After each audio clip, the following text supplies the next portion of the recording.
2024 ఐపీఎల్లో 27th match Punjab Kings మరియు Rajasthan Royals మధ్య జరగబోతోంది. సో ఎవరు గెలుస్తారు అంటే ఈ టీమ్స్ మధ్య ప్లేయర్ బ్యాటిల్ ఎలా ఉంటుంది, పిచ్ రిపోర్ట్ ఏంటి, ఆ విషయాలన్నీ ఈ వీడియోలో తెలుసుకుందాం. అయితే ఈ వీడియోలో మనం మ్యాచ్ ప్రిడిక్షన్ చూస్తున్నప్పటికీ అది కేవలం స్టాట్స్ ఆధారంగా చూస్తున్న ప్రిడిక్షన్. అంటే టాస్ పడ్డాక మనకు ప్లేయింగ్ 11 చేంజ్ అవుతుంది, ఇంపాక్ట్ ప్లేయర్స్ని చూస్తాము, ముఖ్యంగా పిచ్ రిపోర్ట్ను చూస్తాము, డ్యూ ఉంటుందా ఉండదా ఇవన్నీ బేస్ చేసుకొని మనం మెయిన్ ప్రిడిక్షన్ అన్నది తెలుగు బస్ టెలిగ్రామ్ ఛానల్లో ప్రొవైడ్ చేస్తాము. సో డిస్క్రిప్షన్ బాక్స్లో లింక్ ఉంది, వెంటనే వెళ్ళి జాయిన్ అయిపోండి, అస్సలు మిస్ అవ్వకండి. అయితే పంజాబ్ కింగ్స్ మరియు రాజస్థాన్ రాయల్స్ టీమ్స్ పరిస్థితి చూసాము అంటే పాయింట్స్ టేబుల్లో సో పంజాబ్ కింగ్స్ ఏమో 8th ప్లేస్లో ఉంది ఈ వీడియో చేస్తున్న టైంకి, రాజస్థాన్ రాయల్స్ ఏమో 1st ప్లేస్లో ఉంది. చాలా స్టేబుల్గా ఉంది రాజస్థాన్ రాయల్స్. ఒక మ్యాచ్ ఓడిపోయినా సరే పెద్ద ప్రాబ్లమ్స్ ఏం కనిపించట్లేదు. మరి రెండు టీమ్స్ ఎటువంటి ప్లేయింగ్ 11తో వస్తాయి, ఫస్ట్ ఆ విషయం గురించి మాట్లాడాలి. సో ఫస్ట్ మనం పంజాబ్ కింగ్స్ ప్లేయింగ్ 11 గురించి కొన్ని విషయాలు డిస్కస్ చేయాలి. శిఖర్ ధవన్ ఇంతవరకు ఈ 2024 ఐపీఎల్లో పెద్దగా హిట్ అవ్వలేదు. ఇక జానీ బేస్టో దగ్గర నుంచి కూడా పెద్దగా కంట్రిబ్యూషన్ రావట్లేదు టీంకి. ఇక తర్వాత చూసుకున్నామంటే లియామ్ లివింగ్స్టన్ ఒక ఇంజురీ కారణంగా బయటకు వెళ్ళిపోయాడు. సో అతని ప్లేస్లో సికందర్ రాజా అంటే మెరుపులు మెరిపించట్లేదు కానీ సోసోగానే పర్ఫామ్ చేస్తున్నాడు. కానీ వీళ్ళకు సాలిడ్ పర్ఫార్మెన్స్ కావాలి, అది ఎవరి దగ్గర నుంచి కూడా రావట్లేదు. బట్ ఫినిషింగ్ మాత్రం శశాంక్ సింగ్ అండ్ అశుతోష్ శర్మ ఇద్దరు ఫెంటాస్టిక్గా ఉన్నారు. సో వీళ్ళకు టాప్ ఆర్డర్ నుంచో మిడిల్ ఆర్డర్ నుంచో కొంచెం మంచి కాంట్రిబ్యూషన్ దొరికింది అంటే ఈ టీంని చాలా కష్టం అనమాట బ్యాటింగ్ డిపార్ట్మెంట్లో కొట్టడం. ఇక బౌలింగ్ విషయానికి వచ్చాము అంటే సో వీళ్ళ దగ్గర చాలా మంచి బౌలింగ్ ఆప్షన్స్ ఉన్నాయి, అంటే ఎక్కువ బౌలింగ్ ఆప్షన్స్ ఉన్నాయి, కానీ ఎవరి దగ్గర కన్సిస్టెన్సీ లేదు. సపోజ్ హర్షదీప్ సింగ్ చూసుకున్నాము అంటే లాస్ట్ మ్యాచ్లో బాగా వేశాడు, కానీ అంతకుముందు మ్యాచెస్లో ఫెయిల్ అయ్యాడు. రబాడా కన్సిస్టెంట్గా ఒక రకంగా బౌలింగ్ చేస్తున్నాడు, కానీ సూపర్గా ఇంతకు ముందులాగా వికెట్స్ తీసుకోవడం అలాంటివి చేయట్లేదు. ఇక హర్షల్ పటేల్ లాస్ట్ మ్యాచ్ తప్పితే ప్రతి మ్యాచ్లో కూడా పూర్తిగా ఫెయిల్ అయ్యాడు. సో నెక్స్ట్ మ్యాచ్లో బాగా పర్ఫామ్ చేస్తాడో తెలియదు. సో కన్సిస్టెన్సీ ప్రాబ్లమ్స్ ఉన్నాయి. ఇక లియామ్ లివింగ్స్టన్ బయటికి వెళ్ళడంతో సికందర్ రాజా టీంలోకి వచ్చాడు. సో ఆ టైంలో వీళ్ళు ఏం చేశారు అంటే ఫినిషింగ్ని కొంచెం స్ట్రాంగ్ చేసుకొని సో ఒక స్పిన్నర్ రూపంలో సికందర్ రాజా ఉన్నాడు. సో రాహుల్ చహర్ని బయటకు పంపించేశారు. ఒకవేళ లియామ్ లివింగ్స్టన్ మళ్ళీ పూర్తిగా కోలుకొని టీంలోకి వస్తే సికందర్ రాజా వెళ్ళిపోతాడు. సో అప్పుడు మళ్ళీ రాహుల్ చహర్ని వీళ్ళు ఎలా ఫిట్ చేస్తారు ప్లేయింగ్ 11లో అన్నది ఇక్కడ క్వశ్చన్గా మారబోతోంది. సో ఒకసారి మనం పంజాబ్ కింగ్స్ ప్లేయింగ్ 11 చూసాము అంటే Jonny Bairstow, Shikhar Dhawan, Prabhsimran Singh, Sam Curran, Jitesh Sharma, Sikandar Raza లేదా Liam Livingstone, Shashank Singh, Harpreet Brar, Harshal Patel, Kagiso Rabada, Harshdeep Singh, impact ప్లేయర్గా అశుతోష్ శర్మ. సో నాకు తెలిసి ఈ ప్లేయింగ్ 11తో వస్తేనే బెటర్ అనిపిస్తుంది. అంటే లియామ్ లివింగ్స్టన్ ఒకవేళ టీంలోకి వచ్చినా సరే సో రాహుల్ చహర్ లేకుండా వీళ్ళ బ్యాటింగ్ డిపార్ట్మెంట్ని స్ట్రాంగ్ చేసుకోవడం చాలా బెటర్. ఎందుకంటే జితేష్ శర్మ సరిగ్గా పర్ఫామ్ చేయడం లేదు. ఇంతకుముందు సీజన్స్లో కనీసం 30 రన్స్ మినిమం మెయింటైన్ చేసేవాడు, కానీ ఇప్పుడు రావడం పోవడం. ఇక ప్రప్ సిమ్రాన్ దగ్గర నుంచి కూడా ఒక మంచి నాక్స్ రావట్లేదు, అతను ఆవేశపడి త్వరగా వికెట్ కోల్పోతున్నాడు. సో చూద్దాం మరి రాహుల్ చహర్ మ్యాచ్లోకి వస్తే అప్పుడు తెలుస్తుంది అనమాట ఎలా ప్లేయింగ్ 11 ఫిట్ చేస్తారు, ఈ బ్యాటింగ్ డిపార్ట్మెంట్ని ముఖ్యంగా ఫినిషింగ్ డిపార్ట్మెంట్ని ఎలా సెట్ చేస్తారు అని చెప్పి. సో ఆ టైంలో మేబీ నాకు తెలిసి శశాంక్ సింగ్ని కొంచెం త్వరగా బ్యాటింగ్ ఆర్డర్లో పంపించడం, లేకుంటే అశుతోష్ శర్మని కొంచెం త్వరగా పంపించడం, ప్రప్ సిమ్రాన్ సింగ్ని పక్కన కూర్చోబెట్టడం, ఈ విధంగా ప్లాన్ చేసే ఛాన్స్ ఉంటుంది.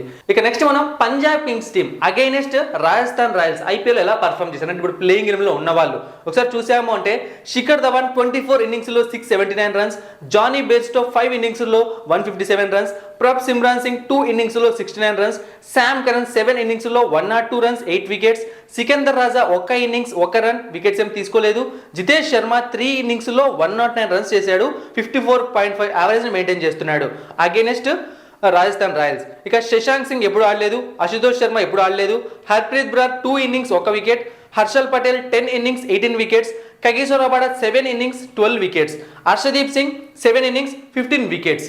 ఇక నెక్స్ట్ రాజస్థాన్ రాయల్స్ టీం విషయానికి వచ్చాము అంటే సో వీళ్ళ ప్లేయింగ్ 11లో ఎటువంటి ఇష్యూస్ లేవన్నమాట. అంటే ఇంకా స్ట్రాంగ్ ప్లేయర్సే బయట ఉన్నారు, సందీప్ శర్మ లాంటి వాళ్ళు ఏ టైంలోనే టీంలోకి రావచ్చు. బట్ లాస్ట్ మ్యాచ్ చూసాము అంటే వీళ్ళు సింపుల్గా ఈజీగా గెలవాల్సిన మ్యాచ్ని కాంప్లికేట్ చేసుకున్నారనమాట. ఆ బౌలింగ్ అన్నది సంజు శాంసన్, ట్రెంట్ బోల్ట్ ఉన్నప్పటికీ అతనికి ఇవ్వకుండా సో లాస్ట్ ఓవర్ కుల్దీప్ సేన్కి ఇవ్వడం, ఆవేష్ ఖాన్ని అంటే ఆ 2 ఓవర్లు ఆవేష్ ఖాన్కి కుల్దీప్ సేన్కి ఇచ్చి టోటల్గా మిస్యూజ్ చేసుకున్నారని చెప్పాలి. సో అదే ట్రెంట్ బోల్ట్కి ఇచ్చి లాస్ట్ ఓవర్ ఆవేష్ ఖాన్కి ఇచ్చి ఉంటే పరిస్థితి వేరేలా ఉండేదేమో నాకు అనిపిస్తోంది. సో మరి ప్రెసెంట్ ఈ టీంలో ఏమైనా చేంజెస్ జరుగుతాయో ప్లేయింగ్ 11లో అంటే సో చూసుకున్నామంటే ఆల్రెడీ చెప్పాను కదా, సందీప్ శర్మ ఒకవేళ ఫిట్ అయితే ఖచ్చితంగా ప్లేయింగ్ 11లోకి వచ్చేస్తాడు, ఎటువంటి డౌట్ లేదు. ఆ టైంలో బౌలింగ్ డిపార్ట్మెంట్లో కొన్ని చిన్న మార్పులు జరిగే అవకాశం ఉంది, ఎందుకంటే ప్లేయింగ్ 11 పూర్తిగా సెట్ అయిపోయింది వీళ్ళది. సో ఒకసారి చూసాము అంటే Jos Buttler, Yashasvi Jaiswal, Sanju Samson, Riyan Parag, Shimron Hetmyer, Dhruv Jurel, Ravichandran Ashwin, Keshav Maharaj లేదా Nandre Burger, Avesh Khan, Trent Boult, Yuzvendra Chahal impact player గా కుల్దీప్ సేన్ లేదా Shubham Dubey. So Nandre Burger అయితే లాస్ట్ మ్యాచ్ ఆడలేదన్నమాట. ఒకవేళ నాండ్రే బర్గర్ వస్తే కేశవ్ మహారాజ్ బయటకు వెళ్లాల్సిందే. వీళ్ళకు ఆ టైంలో కుల్దీప్ సేన్ ప్లేస్లో ఇంకొక బ్యాట్స్మెన్ కూడా ఇంపాక్ట్ ప్లేయర్గా యూస్ చేసుకునే ఛాన్స్ ఉంటుంది. సో ఈ విధంగా ప్లాన్ చేసే అవకాశం ఉంది. ఇక ఈ టీంలో ఫామ్లో ఉన్న ప్లేయర్స్ గురించి మాట్లాడితే ఫస్ట్ మాట్లాడాల్సిందే రియాన్ పరాగ్ గురించి. అంటే ఇంతకుముందు ఎప్పుడు మనం రియాన్ పరాగ్ దగ్గర నుంచి ఇలాంటి నాక్స్ చూడలేదు. ఫెంటాస్టిక్గా ఆడుతున్నాడు. ఇక సంజు శాంసన్ కూడా మంచి ఫామ్లో కనిపిస్తున్నాడు. సో జాస్ బట్లర్ ఒక మ్యాచ్ మంచిగా ఆడాడు, ఇక తర్వాత మళ్ళీ నార్మల్గానే ఉంది. బట్ యశస్వి జైస్వాల్ దగ్గర నుంచి ఇంకా 5 ఇన్నింగ్స్ దొరకట్లేదు. కొన్ని 1 ఓవర్ 2 ఓవర్లో 5 ఇన్నింగ్స్ స్టార్ట్ చేస్తున్నాడు కానీ తర్వాత దాన్ని కంటిన్యూ చేయలేకపోతున్నాడు. So RR playing 11 versus Punjab Kings team ఎలా పర్ఫామ్ చేసిందో కూడా ఒకసారి తెలుసుకుందాము. సో యశస్వి జైస్వాల్ 4 ఇన్నింగ్స్ ఆడి 178 రన్స్ చేశాడు. జాస్ బట్లర్ 13 ఇన్నింగ్స్లో 435 రన్స్ చేశాడు. సంజు శాంసన్ 21 ఇన్నింగ్స్లో 702 రన్స్ చేశాడు. 41.3 యావరేజ్ ఉంది. ఇక Riyan Parag 6 innings 69 runs 1 wicket. Shimron Hetmyer 8 innings 141 runs. Dhruv Jurel 2 innings 42 runs. Ravichandran Ashwin 20 innings 44 runs 20 wickets. Keshav Maharaj ఎప్పుడు ఆడలేదు. Trent Boult 12 innings 9 wickets. Yuzvendra Chahal 19 innings 29 wickets. Avesh Khan 7 innings 4 wickets. Nandre Burger అయితే ఎప్పుడు ఆడలేదు. సో ఈ విధంగా ఉందన్నమాట. ఇక నెక్స్ట్ మనం Punjab Kings batsmen against Rajasthan Royals bowlers ఎలా పర్ఫామ్ చేశారు, ప్లేయర్ బ్యాటిల్. అయితే ఇది కేవలం ఐపీఎల్ స్టాట్స్, అంటే ఇంటర్నేషనల్ స్టాట్స్ ఇక్కడ నేను ఇంక్లూడ్ చేయట్లేదు. ఒకవేళ యాడ్ అయితే T20 లీగ్స్ మాత్రమే యాడ్ అవుతాయి. ఓవర్సీస్ ప్లేయర్స్ ఎప్పుడైనా ఆడుతూ ఉంటారు కదా, ఆ విధంగా. అండ్ బౌలర్ ఒకవేళ వికెట్ తీసుకొని ఉంటే మెయిన్ బ్యాట్స్మెన్స్ ఖచ్చితంగా ఇంక్లూడ్ చేస్తాను. నార్మల్గా పర్ఫామ్ చేసిన వాళ్ళని ఇక్కడ నేను ఇంక్లూడ్ చేయట్లేదు. సో ఫస్ట్ మనం ధవాన్ వర్సెస్ ట్రెంట్ బౌల్ట్ చూసాము అంటే 86 రన్స్, ఒకసారి అవుట్ అయ్యాడు, 111 strike rate. Dhawan versus Chahal 106 runs, 3 times out అయ్యాడు, 135 strike rate. Dhawan versus Ashwin 92 runs, 4 times out అయ్యాడు, 84 స్ట్రైక్ రేట్ ఉంది. ఇక next Jonny Bairstow versus Trent Boult 52 runs, ఒకసారి అవుట్ అయ్యాడు, 216 strike rate. Jonny Bairstow versus Avesh Khan 15 runs, ఒకసారి అవుట్ అయ్యాడు, 214 strike rate. Jonny Bairstow versus Chahal 26 runs, 3 times out అయ్యాడు, 92 strike rate. ఇక next ప్రబ్ Simran Singh కేవలం ట్రెంట్ బౌల్ట్ ని ఫేస్ చేసి అవుట్ అయ్యాడు, 16 రన్స్, ఒకసారి అవుట్ అయ్యాడు, 133 స్ట్రైక్ రేట్. ఇక ఇప్పుడున్న మిగతా రాజస్థాన్ రాయల్స్ బౌలర్స్కి అయితే ఇప్పుడు వికెట్ ఇవ్వలేదు ప్రబ్ సిమ్రాన్ సింగ్. ఒకవేళ వికెట్ ఇచ్చినా రన్అట్ కూడా అయ్యే ఛాన్స్ ఉండొచ్చు. Next Sam Curran versus Trent Boult 13 runs, ఒకసారి అవుట్ అయ్యాడు, 185 strike rate. So Sam Curran కూడా తక్కువ మంది బౌలర్స్ ని ఫేస్ చేశాడు రాజస్థాన్ రాయల్స్ లో. ఇక next Liam Livingstone versus Chahal 4 runs, ఒకసారి అవుట్ అయ్యాడు, 44 strike rate. Liam Livingstone versus Avesh Khan 10 runs, ఒకసారి అవుట్ అయ్యాడు, 142 స్ట్రైక్ రేట్ ఉంది. సో ఇక అశుతోష్ శర్మ, శశాంక్ సింగ్ మీకు తెలిసి ఇప్పుడు వచ్చారు కాబట్టి వాళ్ళు పెద్దగా ఫేస్ చేయలేదు ఎవరిని కూడా రాజస్థాన్ రాయల్స్ బౌలర్స్ ని. ఇక next Rajasthan Royals batsmen versus Punjab Kings bowlers అనమాట. సో ఇవి కూడా కేవలం ఐపీఎల్ స్టాట్స్ అని T20 లీగ్స్ మాత్రమే, ఇంటర్నేషనల్ స్టాట్స్ ఇంక్లూడ్ చేయట్లేదు. వికెట్ తీసుకొని ఉంటే ప్రతి బౌలర్ని ఇక్కడ నేను ఖచ్చితంగా ఇంక్లూడ్ చేసి ఉంటాను. సో ఫస్ట్ మనం చూసామంటే Jos Buttler versus Rabada 71 runs, 2 times out అయ్యాడు, 147 strike rate. Jos Buttler versus Harshdeep Singh 25 runs, 1 out, 156 strike rate. Jos Buttler versus Rahul Chahar 43 runs, 2 times out అయ్యాడు, 165 స్ట్రైక్ రేట్. ఇక Yashasvi Jaiswal versus Harshdeep Singh 15 runs, 2 times out అయ్యాడు, 100 strike rate. Yashasvi Jaiswal versus Harshal Patel 13 runs, ఒకసారి out అయ్యాడు, 92 strike rate. Yashasvi Jaiswal versus Harpreet Brar 8 runs, ఒకసారి out అయ్యాడు, 114 strike rate. Yashasvi Jaiswal versus Rahul Chahar 37 runs, ఒకసారి out అయ్యాడు, 160 strike rate ఉంది. ఇక next Sanju Samson versus Rabada 26 runs, ఒకసారి అవుట్ అయ్యాడు, 152 strike rate. Sanju Samson versus Harshdeep Singh 57 runs, ఒకసారి అవుట్ అయ్యాడు, 190 strike rate. Sanju Samson versus Harshal Patel 18 runs, 2 times out అయ్యాడు, 94 strike rate. Sanju Samson versus Sam Curran 20 runs, 2 times out అయ్యాడు, 133 స్ట్రైక్ రేట్.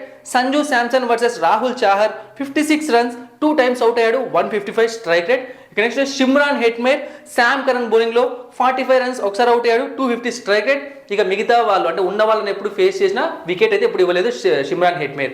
అండ్ ఇంకొకటి మీరు అనుకోవచ్చు రియాన్ పరాగ్ ఎందుకు ఇక్కడ ఇంక్లూడ్ చేయలేదని చెప్పి. మీకు తెలుసు రియాన్ పరాగ్ 2.0 అని చెప్పాలి.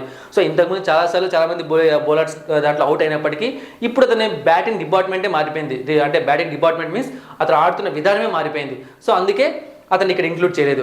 ఇక ఈ రెండు టీమ్స్ మధ్య హెడ్ టు హెడ్ ఫైట్ ఒకసారి చూసాము అంటే టోటల్గా ఇప్పటి వరకు 26 మ్యాచెస్ జరిగితే అందులో పంజాబ్ 11 మ్యాచెస్లో గెలిస్తే రాజస్థాన్ రాయల్స్ 15 మ్యాచెస్లో గెలిచింది. బ్యాటింగ్ ఫస్ట్ చేసినప్పుడు పంజాబ్ 8 మ్యాచెస్లో గెలిస్తే రాజస్థాన్ రాయల్స్ 7 మ్యాచెస్లో గెలిచింది. బ్యాటింగ్ సెకండ్ చేసినప్పుడు పంజాబ్ 3 మ్యాచెస్లో గెలిస్తే రాజస్థాన్ రాయల్స్ 8 మ్యాచెస్లో గెలిచింది. ఇక ఈ మ్యాచ్ ఎక్కడ జరుగుతోంది అంటే పంజాబ్కు ఒకనొక హోమ్ గ్రౌండ్ అయిన మహారాజా యజ్వేంద్ర సింగ్ స్టేడియంలో జరుగుతోంది. సో దాని పిచ్ రిపోర్ట్ ఎలా ఉంది? సో మీకు తెలుసు ఇప్పుడే ఈ ఐపీఎల్తోనే స్టార్ట్ చేశారు అక్కడ మ్యాచ్లు జరగడం. ఇప్పటివరకు 2 మ్యాచ్లు మాత్రమే జరిగాయి. సో ఒక యావరేజ్ బ్యాటింగ్ వికెట్, భారీ బ్యాటింగ్ వికెట్ అయితే చెప్పలేం. సో 180, 190, 170 సో అక్కడ వరకు స్కోర్లు వెళ్తున్నాయి, కానీ అవి కూడా బ్యాట్స్మెన్స్ టాలెంట్తో వెళ్తున్నాయి. లేదంటే అంతకన్నా తక్కువ వచ్చినా కూడా ఆశ్చర్యపోనవసరం లేదు. అయితే స్పిన్నర్స్తో కంపేర్ చేస్తే పేస్ బౌలింగ్కి ఈ పిచ్ బాగా అనుకూలిస్తుంది, అందులో ఎటువంటి డౌట్ లేదు. సో ఇప్పటివరకు జరిగిన మ్యాచెస్ చూసాము అంటే 2 జరిగితే బ్యాటింగ్ ఫస్ట్ చేసిన టీం ఒకసారి గెలిచింది, బ్యాటింగ్ సెకండ్ చేసిన టీం ఒకసారి గెలిచింది. ఇక్కడ యావరేజ్ ఫస్ట్ ఇన్నింగ్ స్కోర్ 178 ఉంది, యావరేజ్ సెకండ్ ఇన్నింగ్ స్కోర్ 160 ఉంది. సో మరి స్టాట్స్ మొత్తం చూశారు, ప్లేయర్ బ్యాటిల్ చూశారు, పిచ్ రిపోర్టు మనకు తెలిసింది చెప్పాము, ఏ పిచ్ చూసేదో తెలియదు కాబట్టి దాని గురించి మనం డిస్కస్ చేయలేదు. సో కామెంట్ సెక్షన్లో తెలియజేయండి మీరు ఎవరు విన్ అవుతుంది అనుకుంటున్నారు. సో బట్ మెయిన్ ప్రిడిక్షన్ మాత్రం తప్పకుండా టెలిగ్రామ్ ఛానల్లోనే దొరుకుతుంది. ఇది మెయిన్ ప్రిడిక్షన్ కాదు, ఇన్నిసార్లు చెప్తున్నాను. సో నాకు తెలిసినంత వరకు ఈ మ్యాచ్లో రాజస్థాన్ రాయల్సే పూర్తి ఫేవర్ అనమాట. ఎందుకంటే పిచ్ పేస్ బౌలింగ్ అనుకూలిస్తోంది, బ్యాటింగ్ డిపార్ట్మెంట్లో కన్సిస్టెంట్గా పర్ఫార్మ్ చేసే ప్లేయర్స్ ఉన్నారు. సో ఈ విధంగా చూసుకున్నప్పుడు బట్ పంజాబ్ హోమ్ గ్రౌండ్ కాబట్టి ఖచ్చితంగా వాళ్ళకి ఆ కండిషన్స్ తెలిసి ఉంటాయి కాబట్టి వాళ్ళకి తక్కువ అంచనా వేయకూడదు. అంటే అన్ప్రెడిక్టబుల్ టీమ్ అనమాట పంజాబ్ అనేది. సో ఎప్పుడు ఎలా పర్ఫామ్ చేస్తారో చెప్పడం చాలా కష్టం. సో అందుకే మెయిన్ ప్రిడిక్షన్ మీకు తెలుగు బస్ టెలిగ్రామ్ ఛానల్ దొరుకుతుంది, డిస్క్రిప్షన్ బాక్స్లో లింక్ ఉంది, వెంటనే వెళ్ళి జాయిన్ అవ్వండి. మరిన్ని ఇంట్రెస్టింగ్ వీడియోస్ కోసం సబ్స్క్రైబ్ చేయడం మర్చిపోకండి.